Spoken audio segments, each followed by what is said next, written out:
short-term success sometimes is the ultimate failure. Have you ever seen somebody that got in really good physical shape, but they did it the wrong way? And then it ended up just creating this cycle to where they just keep losing weight and then taking weight off. And it's like, well, man, if you do a good thing the wrong way, that becomes its own problem. So you can have a short-term success and a long-term failure. You can have a short-term failure and a long-term success, right? And many of you have experienced that in your life. How many of y'all had a breakup that was a blessing? Let me ask it like this. How many of y'all would be living with somebody who would make you want to move out if God would have answered your prayers like Garth Brooks said, some of God's greatest gifts? I saw Garth on the Billboard Awards last night. Did you see him? And it started making me feel like a failure. Because sometimes I feel successful when I'm like comparing myself, because this is all relative, I'm comparing myself. I'm like, we wrote these songs that are big songs. And then Garth Brooks is chasing whiskey and, drowning diamond albums. I got a platinum album last year. I gave it to my mom, put it up on her wall, platinum album. Garth they said on the thing, I think he had 10 diamond albums. Now I got my little pitiful platinum album. Let me take this down. Garth's got a diamond album, unanswered prayers. Lord, what's my life even worth, and all of that. I was listening to one thing the other day where the guy was talking about he won a Grammy and then he wanted to win an Oscar, so he started being in movies. Then he started wanting to win on Emmy, so he did a TV show. And he said the only thing left for him to achieve that was driving him crazy was to win a Tony for a Broadway play. So he said that's called an EGOT. When you get an Emmy, not many people do it. I don't know how many, because I'm not in those world. But he said Emmy, a Grammy, and an Oscar. But then he said, but I don't have a Tony. He said, right now it's just ego.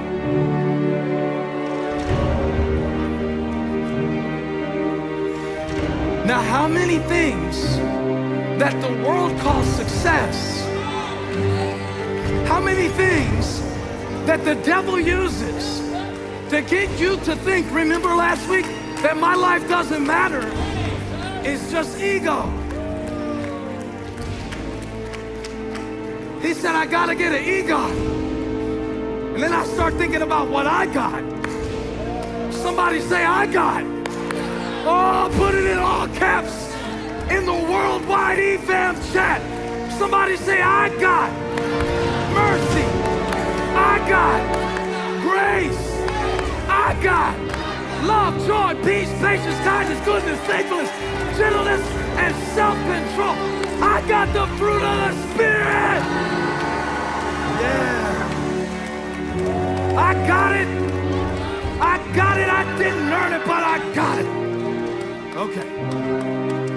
So Paul is like, I don't get, I got it. Loyalty and all of that.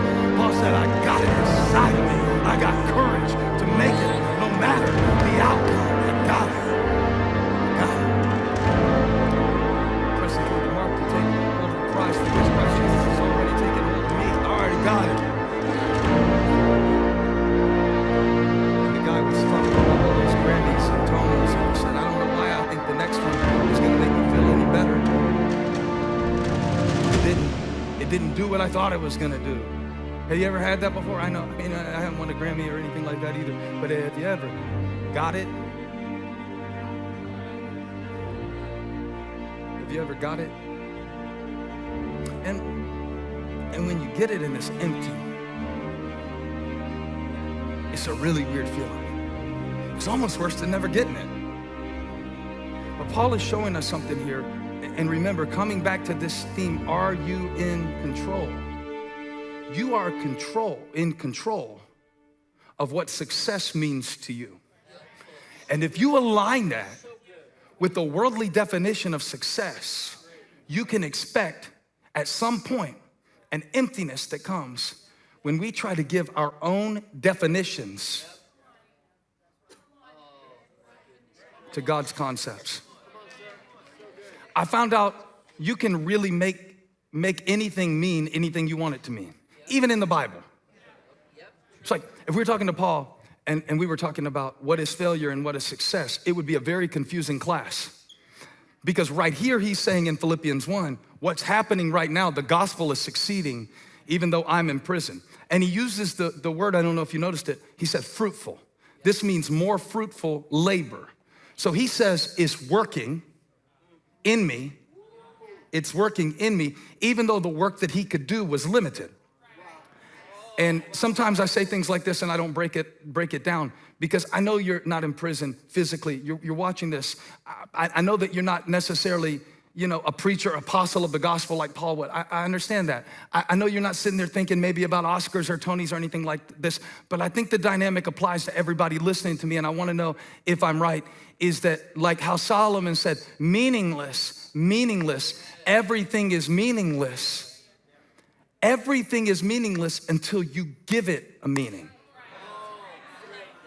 And so where we get it backwards is we're searching for meaning and stuff. But everything is meaningless until you give it meaning. And I want to talk about that a little bit. She said, what's failure? And then I had to think about, what's success? And then I didn't really know how to answer her. Now, of course, certain things change meaning over time. And since we're talking about what does it mean today, we can all agree that from generation to generation, it's funny because when you're first raising your kids, you have to tell them what words mean. And then when they turn to teenagers, they have to tell you what words mean, right? How many got teenagers or you used to have them or something like that? Well, they sometimes save you a lot of trouble. Elijah is my sermon collaborator. I don't want him to, really hear this because he'll start wanting a royalty or something like that. But he helps me on multiple levels. And one thing that he'll do sometimes is he'll say, Dad, don't say that. One time I was telling him I was gonna preach and I just was going on and on about how we don't need to waste our life and we need to make the most of our time. And I said, some of y'all you wanna Netflix and chill. And he said, no, whoa, Dad. This a couple years ago, I just heard somebody say it, Netflix and chill. I thought it meant be lazy, sit around. He said, whoa. Dad, that doesn't mean what you think it means. And I was thankful. And I wonder how many times God sits up there looking at our lives, wishing we could hear him say, that doesn't mean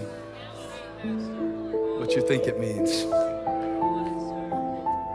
Even if you just go through this one letter that Paul wrote to the Philippian church, which Holly organized a beautiful Bible study. I hope many of our e-groups, I heard there's tens of thousands of people enjoying it. But if you'll just notice some of the things he says to the Philippian church, see, this church meant a lot to him because he founded it in the midst of persecution. And anything that you birth in the midst of great pain means more to you. He called them partners in the gospel. And he loved them like that. He loved them like that. So when he told them that every knee will bow and every tongue confess that Jesus Christ is Lord, I just wonder when we say Jesus is Lord, if Paul hears us kind of quoting that in a cultural way. 8 pounds, 6 ounces, Jesus, what was he? 8 pounds and 6 ounces. And he's like, when I say Jesus Christ is Lord, see, that was a costly confession when Paul wrote it, because it was saying Caesar isn't Lord. So he was rejecting the empire to embrace the kingdom. When we say Jesus is Lord, for a lot of us, that means I grew up Baptist. But for Paul, Lord was his favorite thing to call Jesus. Kurios, he loved that title, Lord. It meant to him, I do what he says. And for a lot of us, when we call on the Lord, it's to get him to do what we say.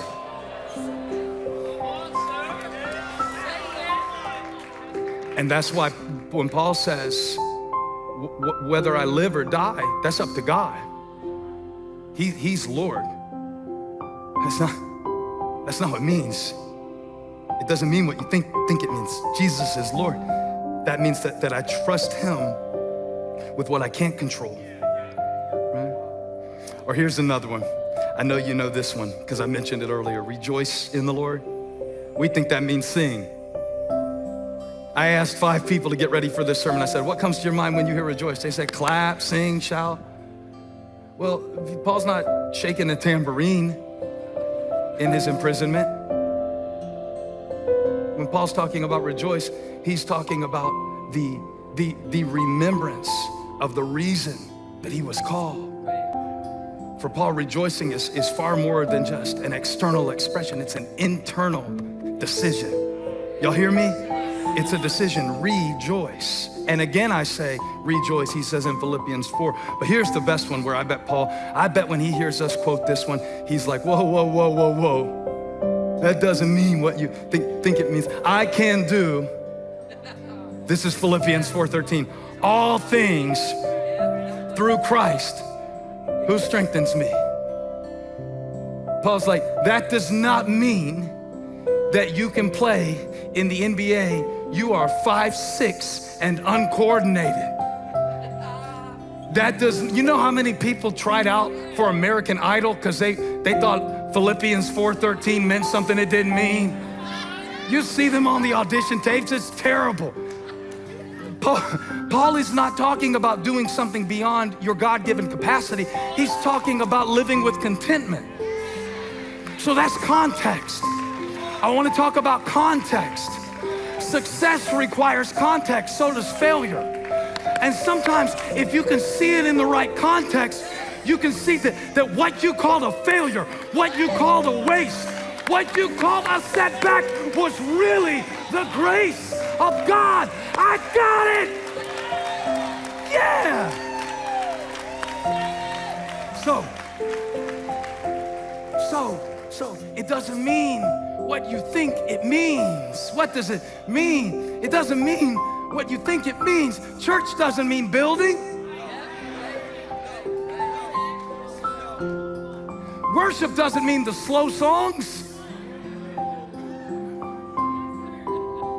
And success doesn't mean EGOT. Paul said, I got a reason to rejoice. This dude was used to accomplishing so much. This dude was used to being on top, and he's still saying, I will choose. What shall I choose? Now, I thought that I was gonna do 3 weeks on this because I thought there's 3 questions. What does it matter? Priorities. What does it mean? Interpretation. And what shall I choose? Decision. But then the Lord showed me, dummy. He didn't call me that. I just talk to myself mean sometimes. The Lord said, my son, my beloved, he said, those two go together. What does it mean? Depends on what you choose.